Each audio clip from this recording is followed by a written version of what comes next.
Now, the GDP in South Africa for the period which ended in June of 2022, or for the 3 months which ended in June of 2022, contracted by 0.7%, which is something that is not good for our economy at all. And now one of the main things, of course, that led to this shrink, it was, of course, the floods, or the KZN floods, and obviously the load shedding. You remember those of you that have been following for some time, I had sort of like discussed on this channel with you that these are some of the two main things that will hurt our GDP, or our gross domestic product. Now this, ladies and gents, to get to see that it is impacting our economy. Like I said, it's not good at all for our country. Now, something that still concerns me is that something like load shedding, it's still happening even now. I don't know where you are staying or where you are in the part of South Africa, but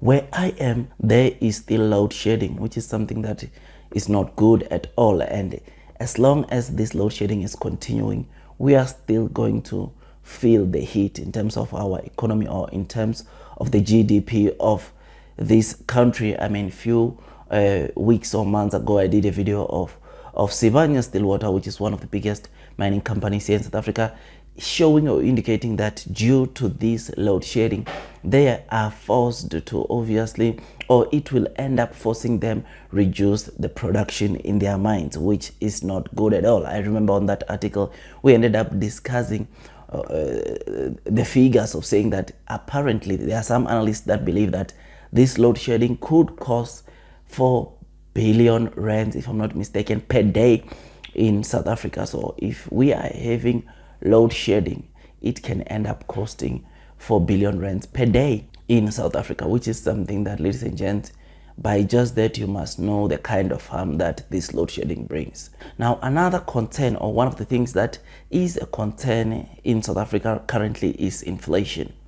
Inflation, you will know that, of course, it's the increase of the products, services that we use on a day-to-day. So the prices of food, prices of oil are rising or going up. But this is a concern to consumers, because right now you will know that though obviously the prices of petrol last week decreased, it is still expensive looking at the kind of price of petrol we were paying a year ago. This is one of the things that, ladies and gents, not only is it hurting, of course, the consumers, but it is also hurting the businesses which are operating in this country, which is something that is not good at all. Now, before we forget the house rules, you already know that this video is just an entertainment video and not a professional financial advice video. If you seek professional financial advice, you already know what to do by now. That is, you need to go out there and consult the professional. But otherwise, I really like it if you can just hit that likes button if you do enjoy the content that I'm giving you about the latest developments, or the developments in South Africa. Now, without a waste of time, like I said, inflation is one of the things that obviously it's still impacting a lot of consumers and businesses in South Africa, because currently, as it stands, CPI here in South Africa right now is sitting at 7.8%.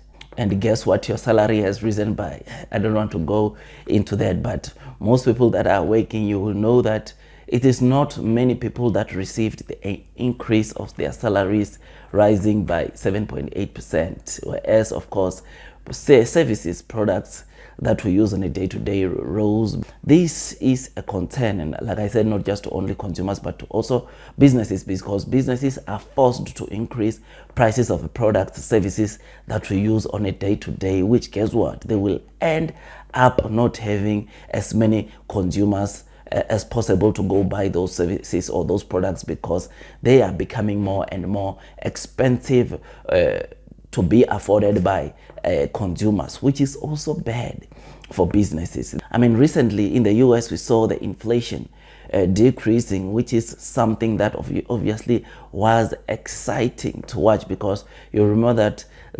things always start in the US, and of course the other countries worldwide suffers the impact that obviously happened in America. So when America sneezes, everyone catches the flu, or almost everyone in the world catches the flu. So the positive, or the fact that we received positive CPI figures in the US, ladies and gents, sort of like made also me as a retail investor to start thinking that maybe we might also see the CPI figures also decreasing locally. But my concern locally is that it looks like we are not yet out of the spider web, because recently in the results or earnings results made by Shoprite indicated that we might get to see the CPI, or the cost of living, increasing to 10%, ladies and gents. And as I've said, currently it's still sitting at 7.8%, which is something that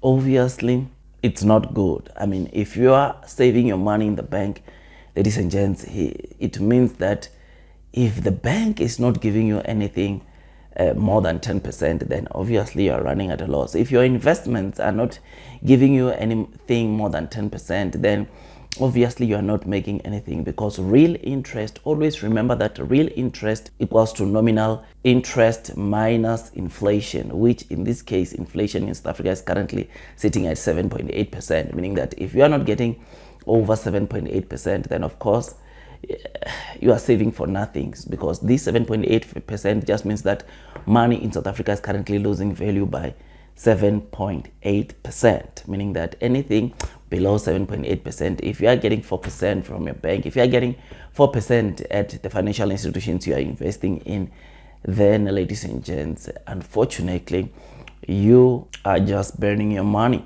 Which is why it's very important that during this time, as you are investing, as you are looking at asset classes which you can put your money, you try to put your money in asset classes that can easily give you as much returns as possible. So the fact that Shoprite still expects the CPI, or the inflation in South Africa, to go to 10%, it is quite concerning to me as a retail investor, because it means that I would have to continue to find stocks that can easily beat this, of course, inflation. I must really find the stocks or in asset classes that can easily beat this, of course, the 10% that is expected to still come by Shoprite. So this just means that prices of food, prices of petrol can still be expected to rise, which is something that, like I said, it is a problem, or it brings some worry to consumers and businesses. Otherwise, with all that, guys, like I said,